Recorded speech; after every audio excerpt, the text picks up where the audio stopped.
Hello dear student, सभी को नमस्कार। एक और प्रैक्टिस सेट में आप सभी का स्वागत है। देखिए, अगर रात को हम बात करें तो 1:35 हो रहा है। तो देखिए, हम जितना मेहनत कर रहे हैं, प्लीज आप लोग भी मेहनत करिए। इस चैनल पे मैंने काफी सारा प्रैक्टिस सेट डाले, उनको देखिए, अपने फ्रेंड को शेयर कीजिए। पहली बार है तो कैसा, आप हमारे चैनल को सब्सक्राइब करके हमें सपोर्ट भी कर सकते हैं। आज का जो प्रैक्टिस सेट है गैस, यहाँ पे 6 डिस्कस करने वाले, मतलब 1 से लेके 5 तक डिस्कस कर चुके हैं। यहाँ पे आज काफी लेट हो चुकी है गैस यहाँ पे, तो आप उनको भी देख लीजिएगा, प्लेलिस्ट में बना होगा, काफी एक महत्वपूर्ण होगा। हमारे इस ऐप को आप लोग डाउनलोड कर सकते हैं। हम यहाँ पे एनसीईआरटी का क्लास सोच रहे हैं आप लोग के लिए लाए, जो कि काफी एक महत्वपूर्ण होगा, साइंस वाला पार्ट यहाँ पे। ठीक है, सो थोड़ा आगे बढ़ते हैं, फिर काफी कुछ यहाँ पे डिस्कस करते हैं। एंड सो पहला क्वेश्चन देखिएगा, काफी अच्छा क्वेश्चन यहाँ पे। मनुष्य के शरीर में पसलियां की कुल संख्या कितनी होती है? यहाँ पे 20 होती है, 22 होती है, 24 होती है, 28 होती है। क्वेश्चन काफी अच्छा है यहाँ पे, और ये है कुछ पसली का इमेज यहाँ पे है ना। हालांकि अगर मैं इनका आंसर की बात करने वाला हूँ तो 24 हो जाएगा, सी इसका आंसर। 12 जोड़ा कैसे होता है? तो यहाँ पे देखिए 1 2 3 4 5 6 7 8 9 10 11 12 यहाँ पे ना, तो 12 हो गया और 12 इधर हो गया, 24 हो गया यहाँ पे। अच्छा, ये इन पसलियां का काम क्या होता है? ये देख लें, ये पसलियां क्या होता है? मान लीजिए कोई यहाँ पे फाइट मारेगा, अब इसके अंदर क्या क्या है? फेफड़ा है, यहाँ पे हार्ट है ना, जिनको हृदय बोलते हैं। यहाँ पे इनको जो खाते हैं ये पाइप है, तो ये सेफ्टी देने का काम करता है एक तरीका से। मान लीजिए कोई यहाँ पे मुक्का मारा ना, तो ये जो पाइप वगैरह है ना, जो हार्ट वगैरह, उस पर नुकसान ना पहुंचे, पहले ये डैमेज होगा तब ये अंदर वाला भाग डैमेज होगा, तो एक ढाल के रूप में काम करते हैं यहाँ पे। अब ये किससे कनेक्ट होते हैं? तो ये अस्थिया से कनेक्ट होते हैं, ये अस्थिया से कनेक्ट होते हैं यहाँ पे। इस वाले पार्ट को हम अस्थिया बोलते हैं, और पीछे क्या होता है? बैक बोन होती है यहाँ पे, तो इससे कनेक्ट होते हैं यहाँ पे। सो कुछ इनका काम होता है, आप ये चीज जानकारी रख सकते हैं अपने एग्जाम की व्यू से यहाँ पे। और 12 दूना 24 होते हैं यहाँ पे, सी को टिक लगा लीजिएगा यहाँ पे। क्वेश्चन नेक्स्ट यहाँ पे हम लोग बात करने वाले हैं 2 क्वेश्चन देखिए। ऑस्टियोलॉजी किसका अध्ययन है? यहाँ पे हड्डियों का अध्ययन है यहाँ पे, ऑप्शन ए में है। ऑप्शन नेक्स्ट देखिए क्या है यहाँ पे, ऑप्शन बी देखिए, उत्सर्जन तंत्र का अध्ययन करते हैं यहाँ पे, या तांत्रिक तंत्र का, या परिसंरचना तंत्र को यहाँ पे कहते हैं। तो ऑस्ट्रोलॉजी के बारे में पूछा है, तो कैसे हड्डियों के अध्ययन को है ना ऑस्ट्रोलॉजी कहते हैं यहाँ पे, मतलब ए इसका करेक्ट आंसर है। हड्डी से रिलेटेड कोई चीज का आपको प्रॉब्लम हो तो किस डॉक्टर के पास जाइएगा? ऑस्ट्रोलॉजी के पास जाइएगा। ये नहीं कि किसी और डॉक्टर के पास जाइएगा, हड्डी से रिलेटेड अगर हम दिखाना चाहते हैं तो यहाँ पे। लेकिन उत्सर्जन तंत्र में हम किस चीज के बारे में करते हैं? जो वेस्ट चीज होता है ना, उस चीज को है ना अध्ययन, जो पसीना वगैरह होता है यहाँ पे, जो मूत्र वगैरह होता है, वो हम उत्सर्जन तंत्र में डिस्कस करते हैं यहाँ पे। तांत्रिक तंत्र में हम किसके बारे में डिस्कस करते हैं? कैसे यहाँ पे नर्वस सिस्टम के बारे में हम डिस्कस करते हैं यहाँ पे। परिसंरचना, जो ब्लड वगैरह सर्कुलेशन होता है, इनको हम इसके अंतर्गत डिस्कस करते हैं यहाँ पे। क्वेश्चन नेक्स्ट यहाँ पे हम लोग बात करें, काफी अच्छा क्वेश्चन है। एंड 3 क्वेश्चन देखिए, मानव शरीर का सबसे मजबूत मांसपेशियां कौन सा होता है? यहाँ पे जबड़े का होता है, या हाथों का होता है, या गर्दन का होता है, या जांग का होता है यहाँ पे।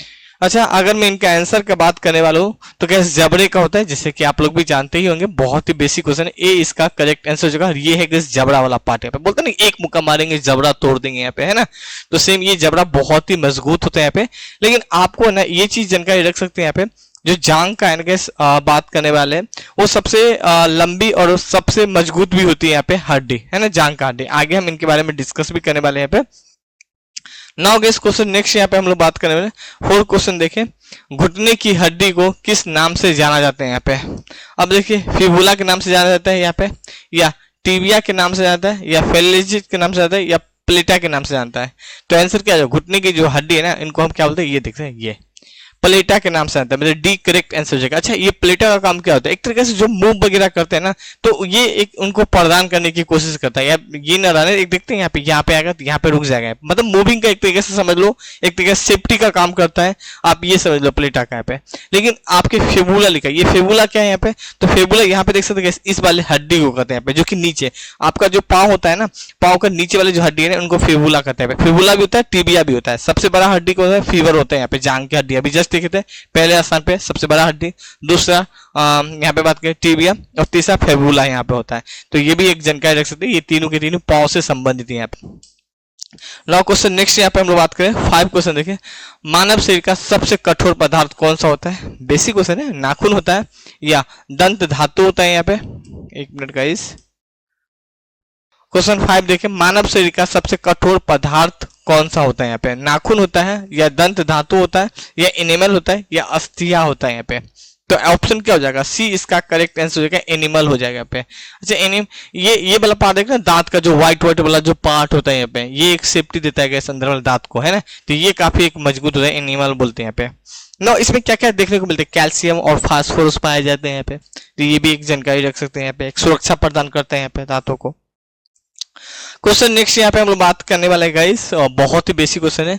मानव मस्तिष्क का लगभग कितना ग्राम होता है यहाँ पे, जो मानव है ना उसका मस्तिष्क कितना ग्राम का होता है। मेरा मस्तिष्क कितना ग्राम का होगा, या आपका मस्तिष्क कितना ग्राम का होगा, वो क्वेश्चन पूछा है। 1350 ग्राम, 1250 ग्राम, 950 ग्राम या 1650 ग्राम। हाल ही का अगर मैं इनका आंसर बात करूँ 1350 ग्राम हो जाएगा, ऑप्शन ए इसका करेक्ट आंसर हो जाएगा। अच्छा, मस्तिष्क अगर बात करें, सबसे बड़ा मस्तिष्क कौन सा होता है मानव का, तो सेरिब्रम होता है, क्योंकि मस्तिष्क भी 3 प्रकार के होते हैं, इनके अलावा भी और सारे टाइप होते हैं, लेकिन सबसे बड़ा सेरिब्रम होते हैं यहाँ पे। इनके अलावा अगर हम बात करने वाले हैं गाइस, अच्छा मस्तिष्क ही ऐसा है ना जिनको हम बदल नहीं सकते। जैसे कि किडनी खराब होता है तो हम किडनी बदल देते हैं, लीवर खराब होता है लीवर को भी हम चेंज कर देते हैं यहाँ पे, पाँव हाथ टूट जाता है तो उनको भी हम कुछ न कुछ कर लेते हैं। लेकिन मस्तिष्क अगर डैमेज हो जाए ना तो वो हम चेंज नहीं कर सकते। मस्तिष्क ही एक ऐसा चीज होता है यहाँ पे।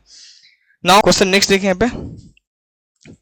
नेक्स्ट क्वेश्चन है, मानव शरीर का पाचन का अधिकांश भाग किस में संपन्न होता है। कल भी हम इनको देखे थे, बेसिक क्वेश्चन है, पेन क्रिया में, बड़ी आंत में, छोटी आंत में या आमाशय में। यहाँ पे आंसर क्या जगह छोटी आंत हो जाए। क्यों बोले थे, क्योंकि जो खाना है ना खाते हैं तो वो कहाँ पे जाती है, छोटी आंत होते हुए, बड़ी आंत होते हुए फिर वो बाहर निकलती है। यहाँ पे छोटी आंत की लंबाई बहुत ज्यादा है, तो जो खाना का जो पाचन क्रिया है ना वो छोटी आंत में ही देखने मिलती है। कितना लंबा है, लगभग 9 से लेकर 16 फीट है यहाँ पे। बड़ी आंत कितना है, तो 5 से लेकर 6 फीट है यहाँ पे। क्वेश्चन नेक्स्ट यहाँ पे हम लोग बात करने वाले हैं। नेक्स्ट क्वेश्चन देखें, लार में कौन सा एंजाइम होता है। बेसिक क्वेश्चन है, कल भी हम देखे थे यहाँ पे। रेनिन होता है या टाइलिन होता है या टेनिन होता है या रेंजिन होता है। क्या होता है यहाँ पे, टाइलिन होता है यहाँ पे, बी इसका करेक्ट आंसर हो जाए। एंजाइम मतलब होता है पचाने के लिए। जैसे आपको आप पाचन शक्ति नहीं तो बोलते हैं कि भैया एक एंजाइम दे दो यहाँ पे, तो अलग अलग तरीके का दवाई होता है यहाँ पे। पेप्सिन एक क्या है यहाँ पे, हार्मोन है या विटामिन है या खनिज है, तो क्या है, पेप्सिन एक तरीका से एंजाइम का काम करते हैं। एक पाचन शक्ति, खाने का एक पाचन शक्ति काम क्या करता है, एंजाइम के रूप में काम करते हैं यहाँ पे, है ना। क्वेश्चन नेक्स्ट यहाँ पे हम लोग बात करें, पेप्सिन भी एक एंजाइम है यहाँ पे। 9 क्वेश्चन नेक्स्ट 10 क्वेश्चन, पाचन क्रिया में प्रोटीन निम्नलिखित में से किस पदार्थ में बनता है यहाँ पे। अब मान लीजिए हम कोई चीज खाते हैं, ठीक है, तो खाते हैं तो ये सीधा मान लीजिए आप भाई चावल खाए या कोई भी चीज खाए, बड़ा फ्रूट खाए एक बार में, तो क्या ये सीधा अंदर जाती है, जी नहीं। ये किस रूप में जाती है, वसा के रूप में जाती है, ग्लूकोज के रूप में जाती है, या एमिनो अम्ल के रूप में जाती है, या शर्करा के रूप में जाती है। आंसर की जगह से एमिनो अम्ल के रूप में जाती है। तो जो खाना है वो टूट टूट के अम्ल में कन्वर्ट होती है। अब जैसे कि फ्यूल डालते हैं ना, ये फ्यूल सीधा आप गाड़ी में जब फ्यूल डालोगे तो क्या ये फ्यूल से चलती नहीं, फ्यूल को गैस में कन्वर्ट होकर फिर वो आग जलती है, फिर वो गाड़ी चलती है। तो बस इसी तरह जो हम खाते हैं ना, ये क्या होता है, कैसे एक अम्ल में कन्वर्ट होता है, फिर वो हमारे बॉडी के अलग अलग पार्ट में जो भी हमें एनर्जी वगैरह चाहिए वो सब चीजें हमें मिलती रहती है यहाँ पे। क्वेश्चन नेक्स्ट यहाँ पे हम लोग बात करने वाले हैं। 11 क्वेश्चन देखिए यहाँ पे, पित्त निम्न में से किसके द्वारा पैदा किया जाता है। यकृत के द्वारा किया जाता है, अमाशय के द्वारा कहते हैं, या अग्नाशय के द्वारा, या छोटी आंत के द्वारा किया जाता है पे। तो ये देख सकते हैं कैसे है, लीवर यहाँ पे देख सकते हैं, और ये है गैस पित्ताशय यहाँ पे, है ना। अब ये भी एक पचाने का ही काम करता है, जो कि कैसे यहाँ पे इनको सपोर्ट एक लीवर देता है, और जस्ट लीवर के नीचे होता है यहाँ पे देख सकते हैं यहाँ पे। नाउ यहाँ पे ए को टिक लगा लीजिएगा, यकृत लगा लीजिएगा, ए इस करेक्ट आंसर हो जाएगा यहाँ पे। नाउ क्वेश्चन नेक्स्ट यहाँ पे हम लोग बात करने वाले हैं। 12 क्वेश्चन देखें, एनीमिया रोग किस विटामिन के कमी के कारण से होता है यहाँ पे। तो विटामिन B12 होता है, या विटामिन B1 होता है, या विटामिन B3 होता है, या विटामिन सी होता है यहाँ पे। एनीमिया देख सकते हैं यहाँ पे गैस, ये है कुछ नॉर्मल हाथ, ठीक है। अब आपको एनीमिया हो जाए तो व्हाइट आउट हो जाएगा, मतलब किस चीज का आपको कमी दिख रहा है, ब्लड का कमी दिख रहा है पे एनीमिया होने से। तो ये है ना विटामिन B12 का कमी होगा ना, तो आपको एनीमिया हो सकता है यहाँ पे। और एनीमिया में कुछ इस तरह आपका नजारा दिख सकता है, तो आप समझ जाएगा आपका हाथ में व्हाइट व्हाइट ज्यादा लग रहा है तो समझ सकते हैं आपको एनीमिया हो गया है ना। तो ये इसका करेक्ट आंसर हो जाएगा यहाँ पे। क्वेश्चन नेक्स्ट यहाँ पे हम लोग बात करने वाले हैं। 13 क्वेश्चन देखे गए यहाँ पे, आमलों में कौन सा विटामिन प्रचुर मात्रा में पाया जाता है। कई बार क्वेश्चन कर चुके हैं यहाँ पे। Basic question, vitamin A, vitamin B, vitamin C, vitamin E यहाँ पे, ठीक है। हालांकि गैस आंवला में ना विटामिन सी हमें देखने को मिलती है, तो करेक्ट आंसर हो जाएगा यहाँ पे। और बात करेंगे यहाँ पे नेक्स्ट क्वेश्चन देखें यहाँ पे, क्वेश्चन 14 देखें यहाँ पे, विटामिन B6 का रासायनिक नाम क्या है। थायमिन है, या पायरिडॉक्सिन है यहाँ पे, या राइबो राइबोफ्लेविन है या इनमें से कोई नहीं। आंसर हो जाएगा बी इसका करेक्ट आंसर हो जाएगा, पायरोडियोरेक्सिन हो जाएगा यहाँ पे, बी करेक्ट आंसर हो जाएगा यहाँ पे। हालांकि अगर थायमिन बात करूंगा विटामिन B1 में का एक रासायनिक नाम थायमिन है यहाँ पे। क्वेश्चन नेक्स्ट यहाँ पे हम लोग बात करने वाले हैं 15 क्वेश्चन देखिए यहाँ पे, कौन सा विटामिन वसा में घुलनशील होता है यहाँ पे। अच्छा वसा में करा यहाँ पे, तो विटामिन के भी घुलनशील होता है, विटामिन ई भी घुलनशील होता है, विटामिन बात के सॉरी के ई और ए ये सब वसा में घुलनशील होता है। कभी कभी पानी पूछे तो कौन कौन सा विटामिन घुलता है, तो बी और सी जो है गैस वो पानी में घुलनशील होता है। क्वेश्चन 18 देखिए, प्रकाश तंतु किस सिद्धांत पे कार्य करता है, जिनको हम ऑप्टिकल फाइबर भी बोलते हैं पे, ये किस सिद्धांत पे काम करता है, पूर्ण आंतरिक परावर्तन पे या अपवर्तन पे या प्रकीर्णन पे या व्यक्तीकरण पे यहाँ पे। तो गैस ये जो है ना डिस्क का तार जानते हैं ना, डिस्क का तार, बस यही वो तार है यहाँ पे, ठीक है। ऊपर वाला एक कवरिंग का काम करता है, एक जैकेट का काम करता है यहाँ पे, उसके बीच वाला पार्ट देखोगे आप व्हाइट होता है यहाँ पे, है ना, जिसको हम क्या बोलते हैं क्लॉडिंग बोलते हैं। और जो नीचे वाला जो होता है ना कैसे आप देखोगे एकदम व्हाइट कलर के, एकदम चांदी कलर के होता है यहाँ पे, है ना, काम होता है। तो इनको क्या बोलते हैं कोड बोलते हैं यहाँ पे। लेकिन ये किस सिद्धांत पे काम करते हैं, तो पूर्ण आंतरिक परावर्तन पे काम करते हैं, कुछ इस रूप में, क्योंकि जाहिर सी बात है ये शीशा टाइप का होता है, मतलब हीरा टाइप का होता है, तो पूर्ण आंतरिक परिवर्तन पे काम करते हैं यहाँ पे। हालांकि इनको समझाने के लिए मैंने एक इमेज और यहाँ पे सेट किया, यहाँ पे देखिए ये है गैस कोड वाला पार्ट यहाँ पे, है ना। अब देखिए इस रूप में जा रहे हैं यहाँ पे, इस रूप में जा रहे हैं यहाँ पे, पूर्ण आंतरिक परिवर्तन हो रहा है यहाँ पे। क्वेश्चन नेक्स्ट यहाँ पे हम लोग बात करने वाले हैं क्वेश्चन 19 देखें, मैक संख्या का उपयोग किस चाल को निर्धारण के लिए किया जाता है, प्रकाश के लिए, विमान के लिए, ध्वनि के लिए, कोई नहीं यहाँ पे। तो मैक संख्या मतलब क्या होता है, ऑब्जेक्ट स्पीड यहाँ पे बाय स्पीड ऑफ साउंड यहाँ पे, उनको हम मैक नंबर बोलते हैं यहाँ पे। जैसे कि इस विमान वगैरह होता है ना, इनके स्पीड के लिए करते हैं, मतलब सी इसका करेक्ट आंसर हो जाएगा यहाँ पे। क्वेश्चन नेक्स्ट यहाँ पे हम लोग बात करने वाले गाइस 20 क्वेश्चन देखिए, रेफ्रिजरेटर में थर्मोस्टेट का कार्य क्या होता है यहाँ पे।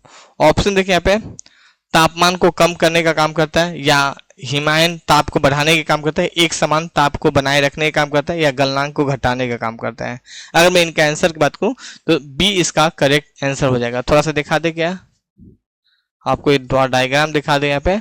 तो गैस ये है थर्मोस्टेट का डायग्राम, जो कि यहाँ पे देख सकते हैं। एक तरीका से कूलिंग को कंट्रोल या मेंटेनेंस करने का काम करती है ये डिवाइस यहाँ पे, है ना। जो कम बेसी जानते नहीं है पे, कम बेसी जो भाई तुरंत ठंडा हो जाए, कम ठंडा हो जाए, जो स्विच वगैरह डालते हो, तो बस यही है यहाँ पे, है ना।